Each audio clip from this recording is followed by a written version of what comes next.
What TV show have you rewatched more than 5 times and you still find entertaining? Seinfeld. It's always been entertaining to me. It's just this stupidly fun little series of unrelated stories with small connecting points you can glance over. Land before time when his mother is giving him the speech, when he's shouting his mother, "Oh man," feels. Watching Fox and the Hound, I was watching the part where she releases Todd with my 5-year-old daughter, her with a catch on her voice asking why, me explaining, her in tears saying she'll take him, she'll take care of him. Now I cry every damn time. Can't help falling in love. Elvis was supposed to be the song my sister and her fiancé danced to at her wedding. Instead it was played walking into the church, at his funeral, after he took his own life. My poor sis was so strong that day, but that song still gets us both. The end of Homeward Bound, especially when Shadow says "Peter, you're okay," like, they went through all of that and almost died multiple times and Shadow was just glad to know Peter was okay, gets me every time. I'm a member of a 12-step program and in meetings we give out chips or keychains for different amounts of clean, sober time, after giving out multiple years, 1 year, 6 months, etc. etc. The meeting chair will ask if there's anyone new or coming back, relapsed and is returning to the program, who wants to take a 24-hour chip. When anyone gets up and takes their 24 hours chip, the room invariably gives them the loudest applause and cheers and welcomes them back. The whole room knows how much courage it takes to come back and how scary it can be to get up and walk to the front of the room for that chip. It's such a beautiful thing to see and it makes me cry every time. Thinking about how poorly I treated my dad when he was still alive. He was always trying to find things in common with me to connect with me. When I found out he liked something I also liked, I just changed my mind and found it uncool. I looked down on the TV shows he liked and didn't realize until later that he had an awesome taste for quality campy television like The Adventures of Briscoe County Jr. and other classics from that era of 90s syndicated television. If I knew him now he'd be my best friend. I did try to connect with him in the last few years of his life, but he had dementia by then and couldn't follow things I knew he would have found interesting before. His last words to me were "it hurts," while I held his hand during catheterization on his last trip to the hospital. I was too embarrassed from seeing his penis to offer any true comfort. Strategically placed albums from my youth. If I am half drunk and someone begins to play the album Four Cornered Night by Jets to Brazil, I will become uncharacteristically nostalgic, and then openly sob at the idea of how good I was at being 18 years old, versus how shitty I am at being 38 years old. Getting old is weird. It's not your fault. Good Will Hunting. That's all I wanted to hear as a kid and growing up. Watching it for the first time it felt like the whole scene was written for me down to the photos and the "fuck him." Robin Williams is great, but Matt Damon's vulnerability was a scene stealer. I literally am physically incapable of reading this poem without shedding a tear. Do not stand at my grave and weep, I am not there, I do not sleep. I am 1,000 winds that blow. I am the diamond glints on snow. I am the sunlight on ripened grain. I am the gentle autumn rain. When you awaken in the morning's hush, I am the swift uplifting rush of quiet birds in circled flight. I am the soft stars that shine at night. Do not stand at my grave and cry, I am not there, I did not die. Somebody getting something they deserve, in a good way. I always cry at the end of Undercover Boss when I used to watch it. It's so nice seeing hard workers rewarded. I know I'm a total chump and it's probably fake, but I don't care. The scene where Riley hugs her parents in Inside Out. At the time the movie came out it hit way too close to home. I just moved away from all my friends that I had and I felt alone for the first time in my life. so I know exactly what she was going through. Also, if you're a wrestling fan, the Eddie Guerrero tribute package they made the week he died, the one with Johnny Cash playing, last one, when the Grinch is crying over his mom dying on the animated special, seeing this scene as a little kid made me bawl. It hits different too, especially if you don't have a good relationship with your mom or if your mom is unfortunately no longer with us. The Grinch, remember your mother. The thought that my cat's previous owner almost overdosed him on heroin to stop his girlfriend leaving him. Background: my wife was a caseworker for homeless and drug addicts in the UK. She had a couple who were both heroin addicts and they had Yancy, the cat. The girlfriend threatened to leave him. He was big, fearsome Lithuanian called Elvis, and he picked up Yancy and held a syringe to him. Wife punched him in the face, grabbed Yancy and brought him home, and we've looked after him since and given him the best life we can. The luckiest, Ben Folds. When I was 15, I told my then best friend that I wanted the first dance at my wedding to be to this song, and that I wanted to be dancing with her. She laughed me off. 11+ years later, we'll be getting married this September, and you can bet your ass we'll be dancing to The Luckiest in front of our wedding guests. We've been engaged for almost 18 months already, and every time this comes up in my Spotify shuffle I just lose it. There's this book my daughter has called Once There Were Giants. It's about a little girl growing up. Each page is a different stage of her life, and at the end she's a grown-up. She gets married and has a baby. The line that I discovered for some reason I cannot read without crying is, and then we had a little girl, and things changed. I'm crying now because I'm thinking about that book and I typed it out. Whenever my addict daughter gets arrested, 4 times in the last 2 weeks, whenever I look at a picture of her, whenever I remember a memory of her when she was little and she was still my angel, whenever I try to think of something I could do to help her and realize that I've already done everything a parent can do, and it hasn't helped, I cry when it gets cold out, and wonder if she is stuck out the night somewhere, cold and lonely. I cry when I look at her 8-year-old daughter, that my wife and I are raising. I cry a lot lately. This going to get buried, but I need to get it off my chest. It's my kids. When they were little, my mom had a brain aneurysm. My dad spiraled into a deep depression and they lost their home and business. At the same time, my mother-in-law has a stroke and my in-laws' finances collapsed and they were on the verge of losing their home too. So I worked crazy hard to be everyone's rock. I worked multiple jobs to help out my family. When I wasn't working, I was taking care of them emotionally and physically. I so drained that I didn't have much left to give to my kids. I missed soccer games and school plays and trick-or-treating and first words and countless other things. Thankfully, my wife was there for them, so they got to experience all the good things in childhood. I just wasn't there for it. Even when I was physically present, I was exhausted and cranky. Now they are teenagers and don't want to be around me. I just want to hold their hands, tell them that I love them and do something fun with them, anything at all. I just want to be with them, but my chance to hold them, teach them new things and experience the amazing joys of childhood with them are long gone. It tears me up inside. I'm bawling on the couch right now typing this. Yes, all the work paid off, amazingly. Both my mom and mother-in-law are alive, with physical impairments. My parents lost their house and business, but they're in place that works for them. And my in-laws went through bankruptcy but were able to keep their house. I'm glad it worked out, but God. It hurts thinking about what I missed.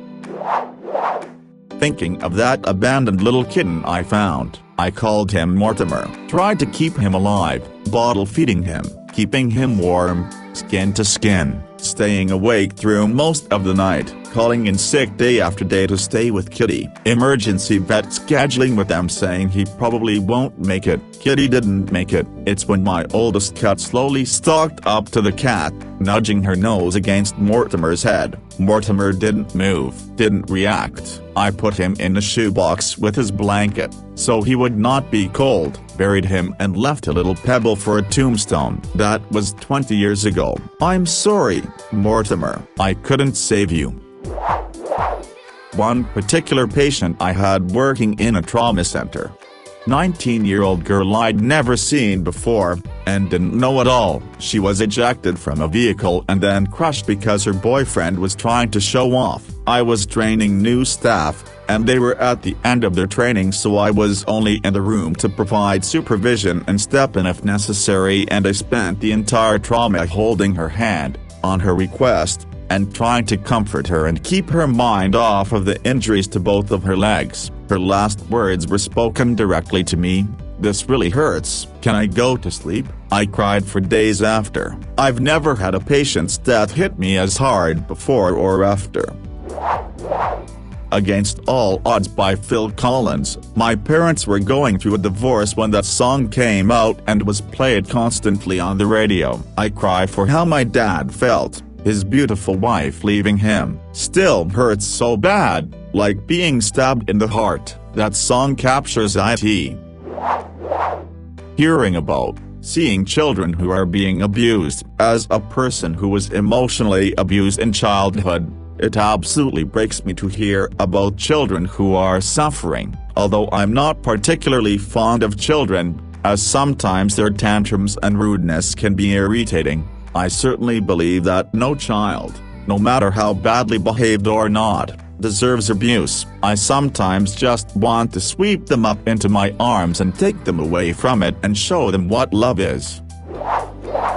Probably a lot of parts of Howl's Moving Castle or Spirited Away and other Ghibli movies. As soon as these first notes and the intro begin to fade and I'm tearing up. Also Grave of the Fireflies. Even just thinking about it makes me tear up, and then watching it will probably make me cry again. The ending monologue of movie The Shawshank Redemption. I find I'm so excited I can barely sit still or hold a thought in my head. I think it's the excitement only a free man can feel, a free man at the start of a long journey whose conclusion is uncertain. I hope I can make it across the border. I hope to see my friend and shake his hand. I hope the Pacific is as blue as it has been in my dreams. I hope. The song The Ghost of You by My Chemical Romance. And if it's the music video, I'm sure as HLL sobbing already. It reminds me of my deceased grandmother. We were very close, and it gives me a guilty feeling, since I never got to give her a final goodbye. Today marks 5 years since I lost my best friend to cancer, and I feel guilty for not letting her know how much I love her before it was too late. The scene in Monsters, Incorporated when Kitty takes Boo back to her room and she's excitedly showing off her toys. No idea she can't see him anymore. Then he leaves, she goes to open the closet door and he's gone and they're shredding her door. I sob uncontrollably every single time. I'm 31. Videos of kids who are passionate about, for example, Disney stories and go in costume to a park where the actors are fully engaged with the kid. The combination of passion and sharing a moment with strangers just warms my cold COVID lockdown heart. The scene in Pay It Forward with all the endless line of cars coming to pay their respects to Trevor. The funeral scene in My Girl. His glasses, where are his glasses? ? He can't see without his glasses. When Jojo finds his mother in Jojo Rabbit, and the scene immediately after when he goes home. Also when the Colonel shoves him away to save him at the almost end. That's all I can think of right now. For context, I'm a pretty emotionally distant person and it takes a lot for me to show emotion other than the baseline stuff.